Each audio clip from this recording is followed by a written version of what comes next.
Chemistry का practical number 5.5 perform करेंगे।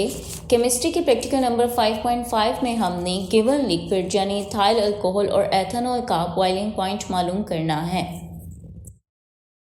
इस एक्सपेरिमेंट के लिए हमें जो ऑपरेटर्स चाहिए उनमें शामिल हैं wire gauze, iron stand, Bunsen burner, tripod stand, thread, thermometer, beakers, dropper, match box, glass stirrer, capillary tube, fusion tube, beaker plus water और हमें ग्लव्स चाहिए। केमिकल्स में हमें एथेनॉल यानी इथाइल अल्कोहल चाहिए।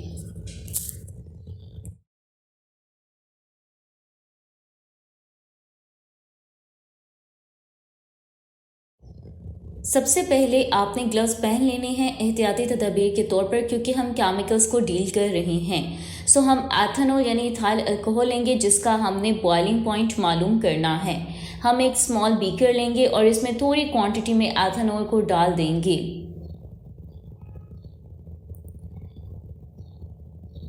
अब हम कैपिलरी ट्यूब लेंगे और इसको दरमियान से हीट करेंगे। दरमियान से जब हीट करेंगे तो ये मेल्ट हो जाएगी। जैसे ही ये दरमियान से मेल्ट होना शुरू होगी, हम कैपिलरी ट्यूब के दोनों एंड को ऑपोजिट डायरेक्शन में घुमाएंगे और इस तरह ऑपोजिट डायरेक्शन में रोल करने से जहाँ से ये मेल्ट हुई है वहाँ से बंद हो जाएगी। आप देख रहे हैं कि मेल्ट होने के बाद कैपिलरी ट्यूब के एक हिस्से को रोल करने से क्या हो रहा है कि दरमियान वाला हिस्सा बंद हो रहा है। अब इन दोनों हिस्सों को इलेहदा कर देना है। दोनों में एक ओपन एंड होगा और एक close and.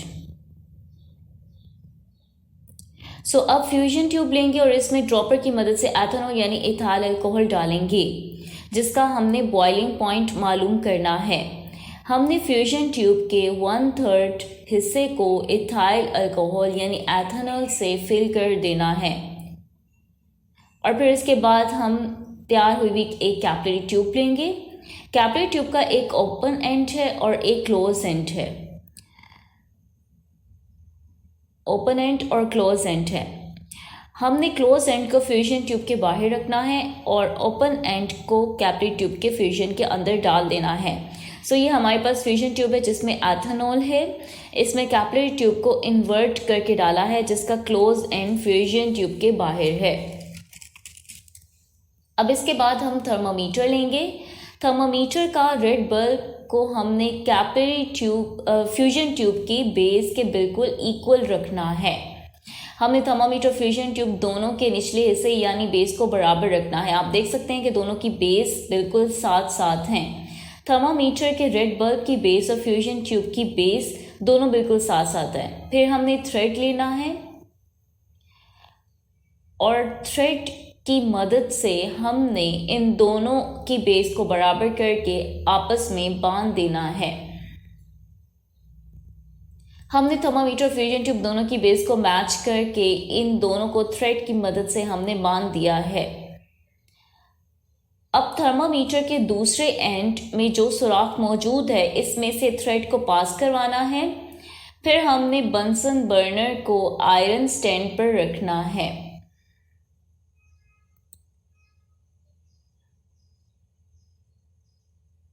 So Bunsen burner को आयरन स्टैंड पर रखेंगे। इसके बाद ट्राइपॉड स्टैंड रखेंगे। फिर हम वायर गॉज को ट्राइपॉड स्टैंड के ऊपर रखेंगे। इसके बाद एक बीकर लेना है और बीकर में हमने तकरीबन 150 ml तक वाटर डाल देना है।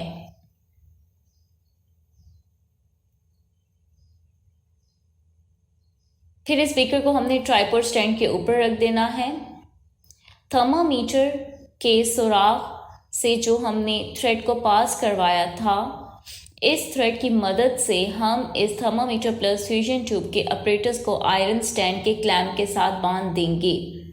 हमने इस तरह से थर्मामीटर को एडजस्ट किया है कि थर्मामीटर और फ्यूजन ट्यूब की बेस बीकर के बॉटम के साथ और बीकर की साइड वॉल्स के साथ अटैच नहीं हो रही। अब सबसे पहले हम थर्मामीटर की इनिशियल रीडिंग यानी टेम्परेचर मालूम करेंगे जो कि हमारे पास रूम टेम्परेचर यानी 25 डिग्री सेल्सियस के करीब आएगा। सो आप देख सकते हैं कि रूम टेम्परेचर 25 डिग्री सेल्सियस के करीब आ रहा है।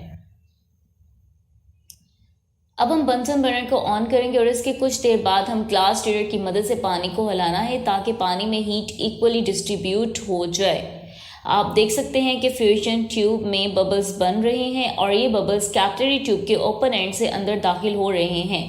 इस वक्त जो थर्मामीटर का टेम्परेचर होगा आपने इसे नोट कर लेना है। जैसे ही बबल्स फ्यूजन ट्यूब में ऊपर की तरफ आना शुरू हो जाएंगे कैपिलरी ट्यूब में, आपने इस वक्त थर्मामीटर का टेम्परेचर नोट कर लेना है। सो हमारे पास थर्मामीटर पर 78 डिग्री सेल्सियस आ रहा है जो कि एथेनॉल का बॉइलिंग पॉइंट है। सो ऑब्जर्वेशन हमारे पास क्या आई है कि एथेनॉल का बॉइलिंग पॉइंट हमारे पास फर्स्ट रीडिंग में 78 डिग्री सेल्सियस आ रहा है। इसी तरह आपने एक और रीडिंग मालूम करनी है, 2 रीडिंग लेकर फिर आपने मीन वैल्यू मालूम करनी है बॉइलिंग पॉइंट की। सो इस एक्सपेरिमेंट का रिजल्ट हमारे पास